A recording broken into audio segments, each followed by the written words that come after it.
Welcome back to X Marks the Spot. X marks the spot here. X marks the spot. My friend, my homie, my love. Our host, Dom Monaco. And you got my co-host here, a very special man himself. Name of the show, The self-proclaimed man, the myth, the legend. Xavier Daniel Grown gave you the whole government. D for the Daniel. Yes. Really? Really. Wu-Tang Clan coming at you. Protect your neck, kid. X marks the spot. It's from breaking news. Breaking. Fans got to know facts. Some facts. Some possible facts. I need to depict your mind. And I want to see what you're thinking, bro. Do you think? 5, 4, 3, 2, 1, too many. Welcome back to X marks the spot. My name is Dom Monaco here with my co-host, the man, the myth, Xavier Green. How are you, bud? What it is. Today we'll be giving you the latest news about recent players joining the NBA G League instead of taking the college one-and-done route. Players such as LaMelo Ball and RJ Hampton are two NBA prospects that are both projected to go high in this year's upcoming NBA draft on April 26th. Both Ball and Hampton have taken different routes of reaching their NBA dreams by playing 1 year of professional basketball overseas. This has been a common trend among elite players trying to reach the NBA, as it offers money and the ability to play professional basketball before entering the draft. The current NBA rule is that athletes have to play 1 year after being removed from high school before entering the NBA. Commissioner Adam Silver plans on changing the rule from high school to the league. I think our goal there, and it's something you've talked about before and something President Obama has talked about, and that's to have optionality in a professional path for young players. And that professional path may not include going directly to the NBA. And there may be a cohort of players who decide college isn't for them for whatever reason and this is really how the system works internationally, where players turn professional at a younger age and they want to do everything they can in their power to become a great player. And so we see that opportunity in the G League. We created a new program last year where we have a $125,000 salary for an 18-year-old player, because in the G League, just to be clear, the minimum age is 18, although it's 19 for the NBA. I think that was just a first step. I think we need to sit down and come up with more of a holistic program for that group of players who might decide to come directly into the G League. Jalen Green is a top 5 recruit in the nation and has several college offers. However, Green is choosing to join the NBA G League's elite player team this upcoming fall. Crazy exciting experience for me and my family. A lot of opportunities that came, but the ultimate end goal is to get to the NBA. So that being said, I decided to partner with the NBA G League new team for elite players. Under this G League contract, elite prep star players will spend 1 year in the NBA G League with the potential to earn more than $500,000 in salary and have the ability to net sponsorship money as well. After the year, they will be eligible to enter the NBA draft. X, if Green is successful in taking this path to the NBA, this can have serious consequences for college basketball and possibly the NCAA structure. Should the NCAA be concerned about Jalen Green's move to the NBA G League? The NCAA should be worried. Why would you want to go to college for a year? You're able to support your family right out of high school, getting $125,000 entry. The elite players are getting $500K. Like, that's a lot of money. People that are struggling, like, what's the point? You're playing with good talent, probably better than college talent. The NCAA is going to have to think about that. The NCAA is probably going to see how this goes. And if people start decommitting, like the dude from Isaiah Todd from Michigan. Yeah, I was going to say, this is not the only person who's decommitted, right? So Isaiah Todd decommitted from Michigan. I believe he might have been 14 in the nation. They're going to change the rule. Adam Silver's going to change that rule. So you're just coming straight out of high school. NCAA is going to be in a little situation. You can't blame these kids. You can't blame these kids for going out, being able to make some money. I agree. I think this is a slap in the face and kind of a wake-up call. The NCAA has been for years neglecting their players by refusing to pay them.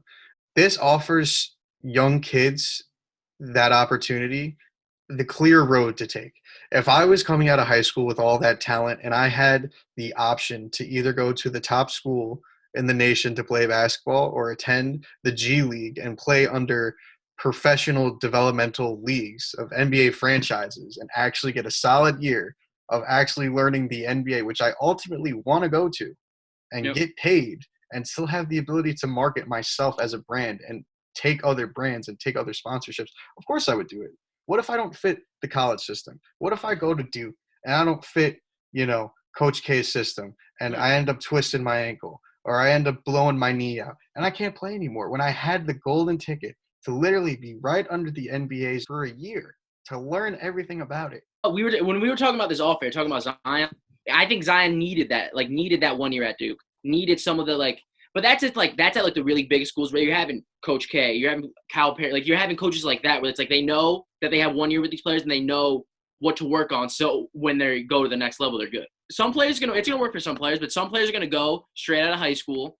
Some players might be in a little situation, and they might not be fully ready for what the NBA entails. The strength that these players have, they're not used to that. And coming from a senior in high school to going straight to the NBA. I think if Jalen Green is successful in taking this route to the NBA, not only does it offer another option, another possible and likely option for kids coming out of high school. Because listen, at the end of the day, these kids, unfortunately, most of them, the really, really good ones, the really, really, really realistically good ones, the great ones, like LeBron James, like Kobe Bryant, they're not thinking about class. They should be, and listen, I understand that. They're not thinking about it, though, because their mind is thinking on how they can develop their game to be at that level, because that's all they can think about. And honestly, they will not be playing with any NBA franchise teams or any NBA G League franchises. So it's similar to the European system where they have these academies and these prep schools where if they want to enter a professional sport like soccer or basketball, they can get into it at a very young age. And I think Adam Silver is a smart man. I think he understands the potential of the NBA G League. I think he understands the money and the advertisement that can come in to the NBA, especially in those developmental leagues, because of these kids at a young age. If they could move the minimum age to around 18 and 19 and have the star players be very young, then the overall quality of the NBA is going to be better. And this affects the NCAA tremendously because these players want to compete at the highest level. And at the time, college basketball was the highest level. But last year alone, you saw the numbers. We were talking about it too off here. The coronavirus messed everything up, but number ones were switching. It wasn't Duke. It wasn't Kentucky. It wasn't a runaway this year. It wasn't Kansas. Right. Even though Kansas did finish number one overall, projected, they didn't have the tournament. Players want to play at that high level. This is a wake-up call for the NCAA to really start analyzing if we should start playing players, because if they don't, this could really take a big blow to the structure of the NCAA. That'll be all the news that we have for you here today on X Marks the Spot. Please make sure to listen to us on the Anchor app as well as Spotify for our brand new weekly podcast and playlists. And also, please make sure to give us a like on our Instagram and a follow on our Twitter. Share it. Share our things, please, as well. Get us out there. Thank you, and we'll catch you next week. Peace, love. 1, 2, 3. Hey, what's up, guys? X Marks the Spot here. I'm Xavier. I'm here with Dom. We're going to be talking about college basketball.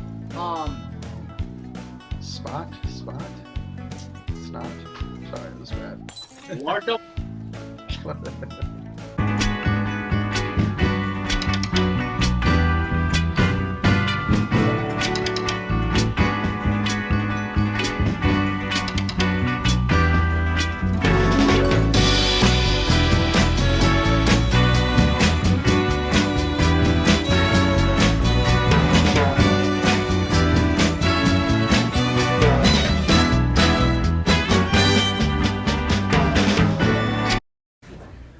Sean Nolan, can you answer the question for me? I love my daddy, my superhero.